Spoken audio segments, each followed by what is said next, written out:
여러분, 사실 우리는 지금 초스피드 시대, 빠르면 빠를수록 좋은 속도의 시대를 지금 살아가고 있지 않습니까? 그러다 보니 우리가 알든 모르든 우리 안에 이 초스피드 시대에 적응하려고 하는, 그래서 우리 안에 조급함이라고 하는 것이 자리를 잡고 있게 됐습니다. 그래서 오늘 저와 여러분들은 하여튼 모든 일에 정말 늘 급하게 그렇게 움직이고 있습니다. 현대 실존 문학의 선구자로 불리는 프란츠 카프카의 말을 인용하고 싶은데요, 우리 인간에게 큰 죄가 두 가지 있으며 다른 죄는 모두 여기서 나온다. 뭐예요? 조급함과 게으름이 그것이다. 여러분, 왜 우리가 조급하게 됩니까? 게으르기 때문에 그래요.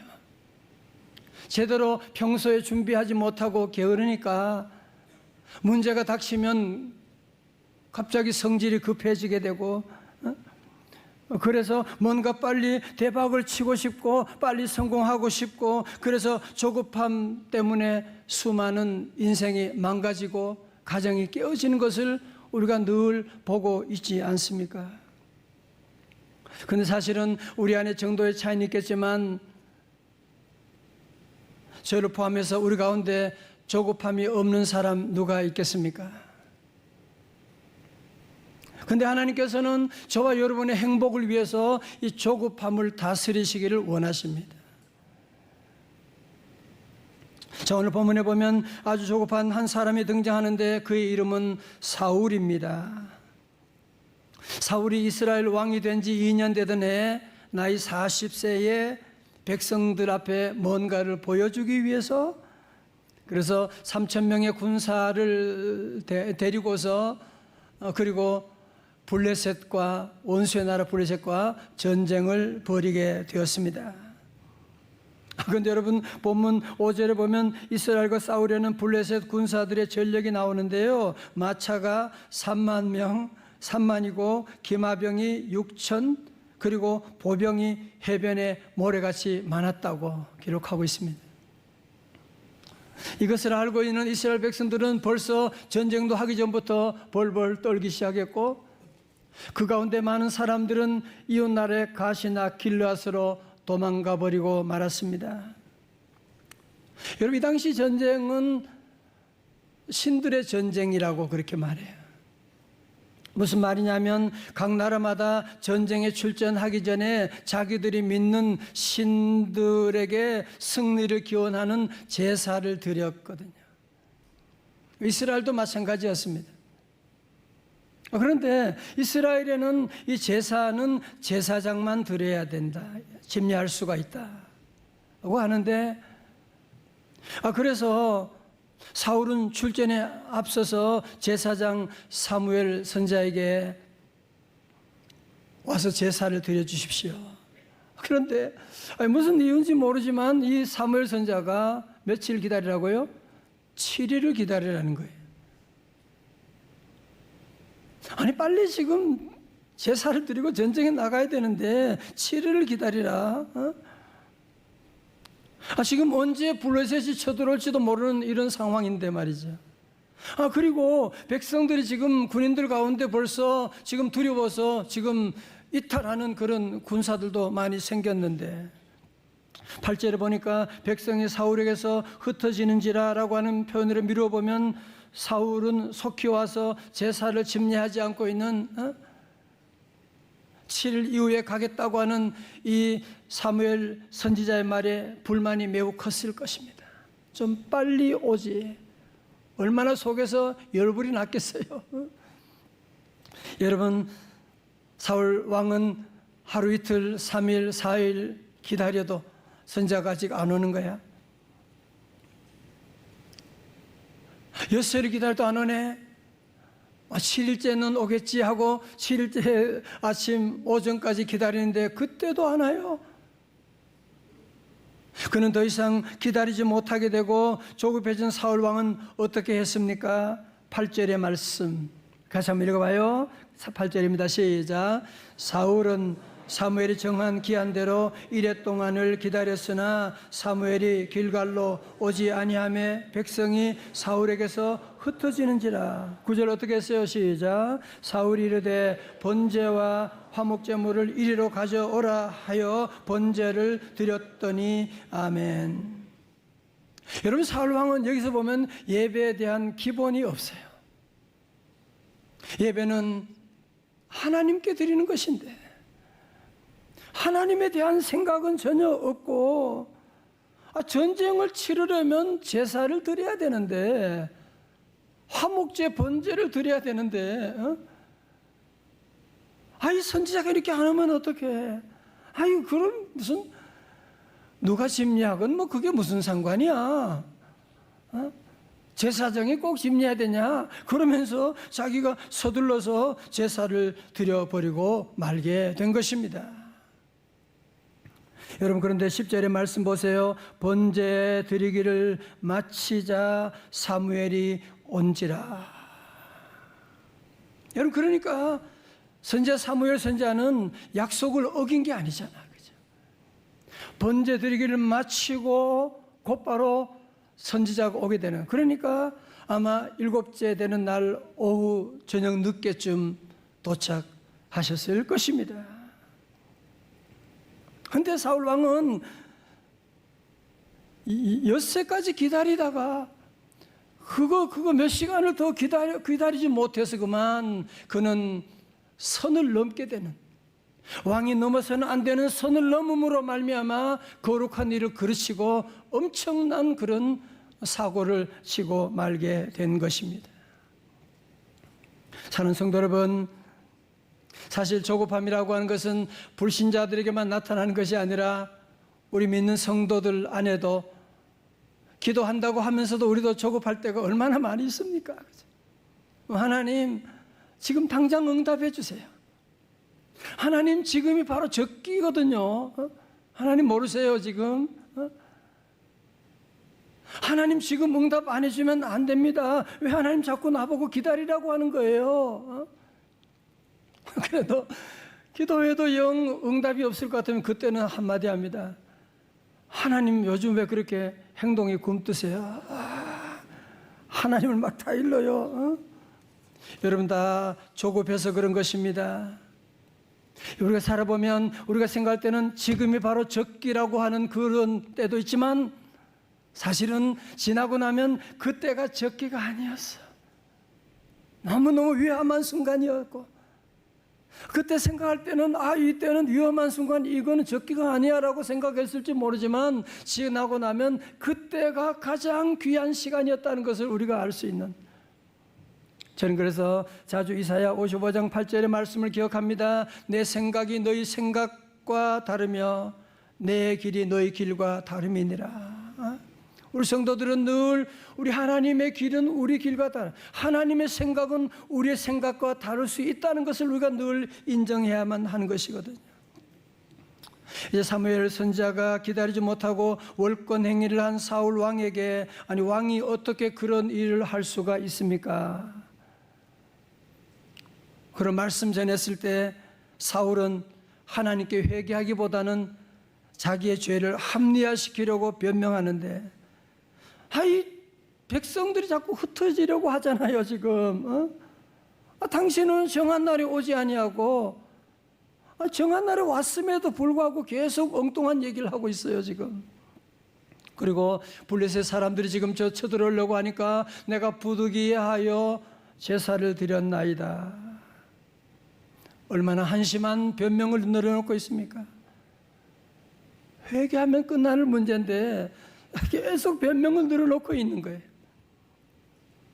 여러분, 조급한 사람의 특징은 바로 변명이 많습니다. 우리도 조급할 때 변명이 늘 많잖아요, 그죠? 누구나 다 실수할 수 있고 실패할 수가 다 있는 것인데, 문제를 인정하지 아니하고 계속 변명하니까 어떻게 돼요? 결국은 그 사고가 반복되어 나가게 되는 것이거든요.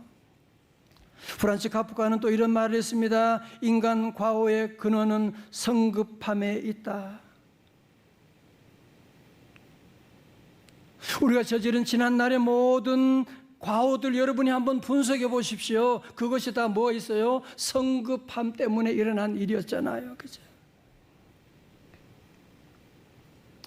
저도 요즘 교회 일, 또 노회 일까지 맡아서 쭉 하다 보면 분주한 일들이 얼마나 많은지 뭐. 저는 그래 제 자신에게 늘 요즘 자주 하는 말이 있어요. 신목사 조급하면 안 돼. 너 그러면 사울 된다. 저도 제 자신에게 이런 말 하는데 여러분 어떻습니까? 여러분 사실 우리 대한민국 사람들은 원래 그렇게 조급한 사람들은 아니었잖아요.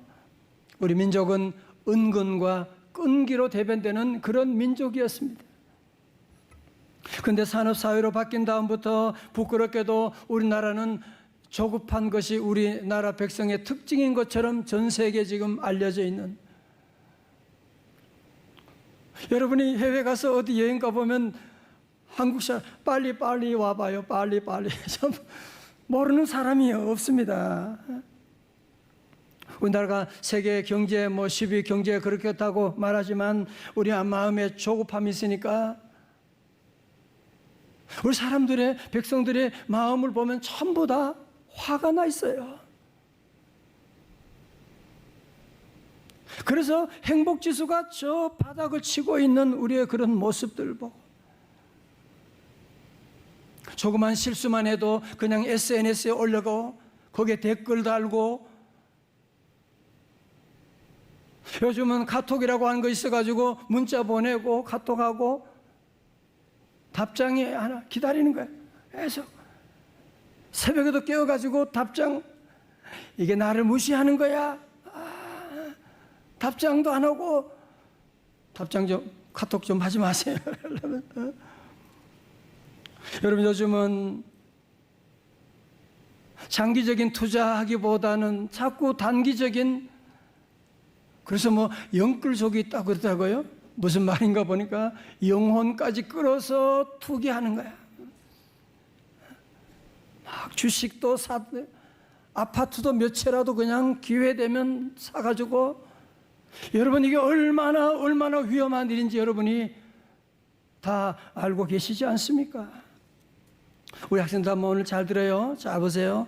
참 아주 여러분에게 참 인상적인 좋은 책이 하나 있는데, 스토리가 스펙을 이긴다. 책의 부제는 최고가 아니라 유일함으로 승부하라. 여러분 요즘은 치열한 경쟁 속에서 이겨야 하기 때문에 초등학교 때부터 스펙을 쌓아야 된다고 그렇게 말해요. 벌써 준비시키는. 그러니까 아이들이 어릴 때부터 벌써 이런 경쟁 사회에 노출되어서 조급할 수밖에 없는 환경으로 만들어지는데, 이 책은 저자는 반대로 성공하려면 스펙이 아니라 너만의 스토리, 너만의 이야기를 만들어야 한다고 그렇게 말합니다. 저자는 이 책에서 자기 소개를 아주 특별하게 하는데요. 여러분 한번 잘 들어보세요. 비교를 멈추자 구별되기 시작했고, 최고를 포기하자 유일의 길이 열렸고, 상품임을 거부하자 작품으로 변해갔고, 다 그냥 아멘하고 싶어요. 너무 좋아. 경쟁을 피하자 진정한 승리를 맛보았고, 업에 주목하자 직이 손 내밀었고, 그러니까 일에 집중하니까 자리가 찾아왔다는 얘기죠. 그리고 마침내 기회가 찾아왔다는 사람. 사랑하는 성도들, 우리가 왜 조급합니까? 왜 그래요? 최고가 되려고 하니까, 다른 사람과의 경쟁에서 내가 이기려고 하니까, 그러다 보니까 우리가 늘 조급한 마음을 가지게 되는 거예요. 그러다 보니까 도리어 일들을 그르쳐버리는 그런 경우가 우리 안에 얼마나 많은지 모릅니다. 자, 그래서 우리 성도들은 기억해야 됩니다. 이 조급함의 배후에는 마귀가 있습니다. 상담 심리학자 칼 융은 말합니다. 조급함은 마귀에게 속한 것이라기보다는 마귀 그 자체이다. 여러분 지난 주간에도 봤지만 주일에 마귀가 예수님께 마태복음 4장 9절에 이르되 만일 내게 엎드려 경배하면 이 모든 것을 네게 주리라. 무슨 얘기하는 거예요? 과정을 다 무시하고 내게 절하면 내가 대박을 치게 해주겠다, 그런 얘기잖아요. 오늘날도 우리 주변에 이런 마귀의 장난이 지금 얼마나 많이 우리에게 다가오고 있는. 저도 핸드폰에 보면 가끔 그런, 얼마만 투자하면 뭐 좋은 뭐 있다고 그냥 목사지만 흔들릴 때가 많이 있어. 정말 여러분, 이런 유혹이 그 배후에는 마귀가 있다는 걸 여러분이 꼭 아셔야만 합니다. 사랑하는 성도들처럼 다 보십시오. 우리 모두는 성령님 임하심으로 예수 믿음으로 하나님의 사랑받는 자녀가 된 줄로 믿습니다. 다시 아멘. 하나님의 사랑은 자녀가 되었으면 최고가 된 것이고, 여러분 더 이상 최고가 되려고 경쟁할 필요가 없고요. 이제 우리 성도들은 최고가 아니라 유일함으로 여러분이 경쟁하고, 다른 사람들처럼 될 필요가 뭐 있어요? 나는 나의 삶을 살아가면 되는 것이고, 나의 유니크한 삶, 나만의 독특한 스토리를 만들어 나가면 되는 것이고. 오늘 고등학생들 너무 잘 왔어요. 여러분 이거 잘 들으세요. 여러분이 최고가 될 필요가 없어요. 최고가 되려고 하면 여러분은 평생 실패자가 될 거예요. 그러면 늘 경쟁해야 돼. 이제는 최고가 아니라 유일로 승부하고 나가는, 다 같이 최고가 아니라 유일함으로 승부하자. 이제는 학생들도요, 자기만의 스토리를 만드는 학생들을 대학교에서도 원해요. 그리고 이 세상 회사도 마찬가지로 학력을 요구하는 시대가 아니라 이제는 정말 실력이 있는, 자기만의 스토리가 있는 사람을 지금 세상은 지금 찾고 있거든요. 성도 여러분, 그런데요, 사람은 누구나 다 실수할 수 있잖아, 그죠?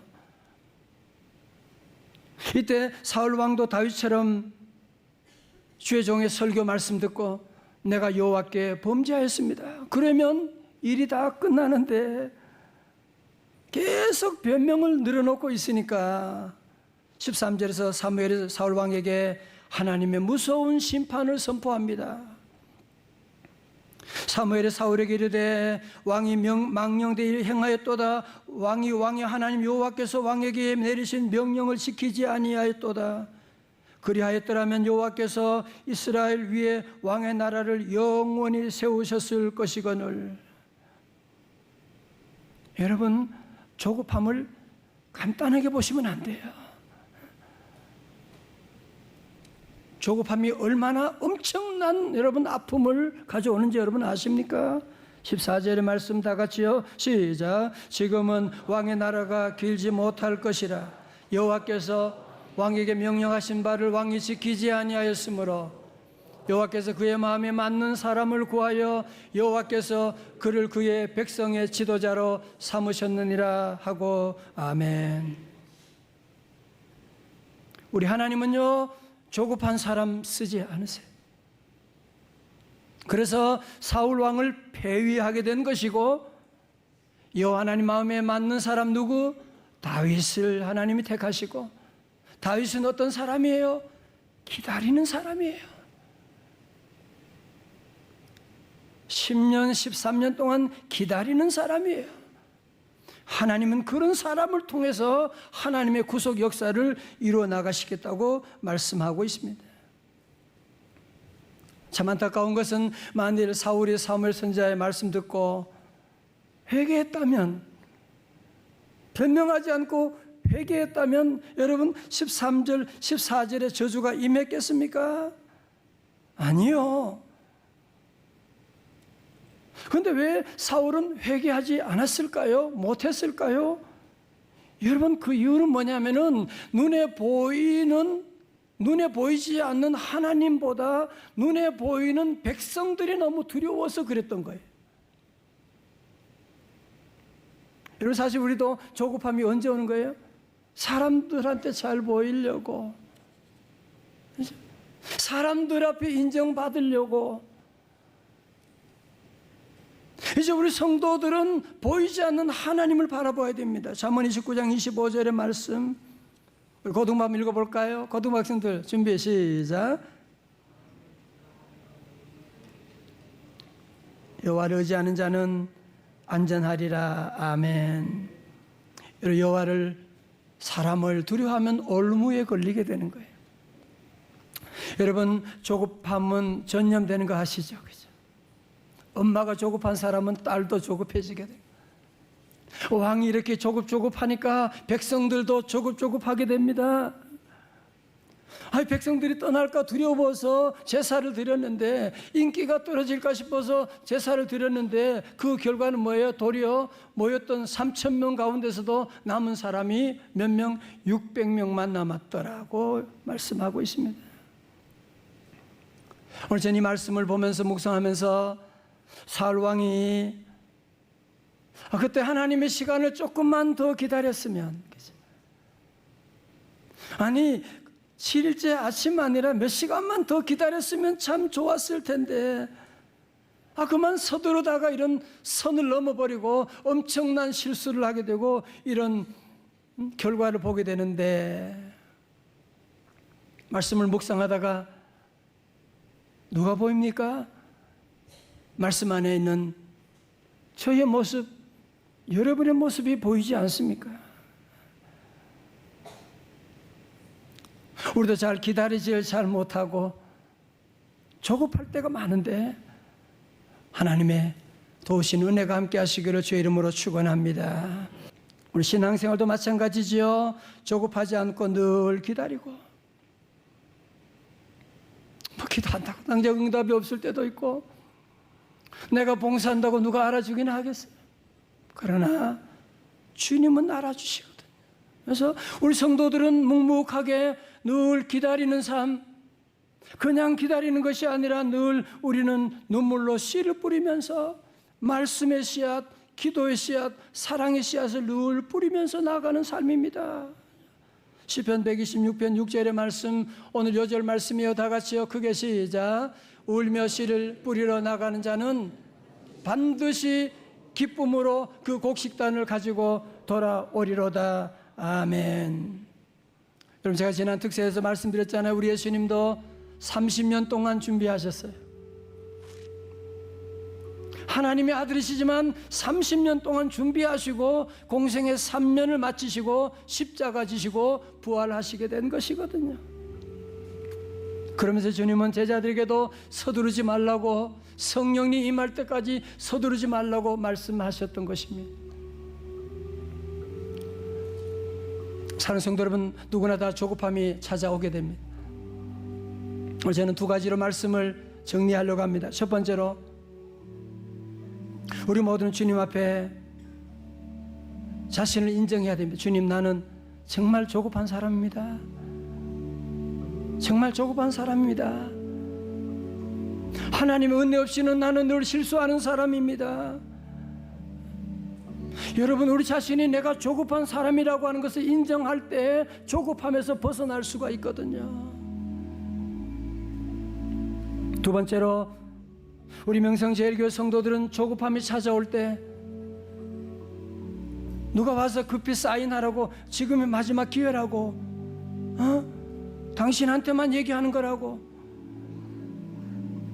오늘 지금 투자하지 않으면 이제는 기회가 없다고, 그때 우리 명성제일교회 성도들 할 말이 있어요. 잠깐 기도하고 봅시다. 같이 기도하고 봅시다. 기도하고 봅시다. 정말 화나서 때려치우고 싶을 때가 있어요. 이 회사 아니면 뭐 내가 다닐 데가 없나? 아니, 이 집구석 아니면. 그래도 우리 성도들은 기도하고 봅시다. 주님 앞에 나와 여러분이 기도하면 하나님이 길을 보여주세요. 이제 우리 모든 성도들, 가을은 정말 기도하기 좋고 말씀 읽기 좋은, 정말 좋은 계절이 다가오고 있습니다. 오늘 여러분, 다시 한번 우리 모두가 조급한 사람인 것을 인정하고 우리 예수님 본받아서 늘 눈물로 씨를 뿌리는,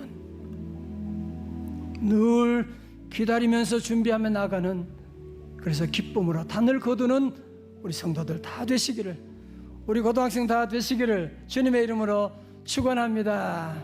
축원합니다.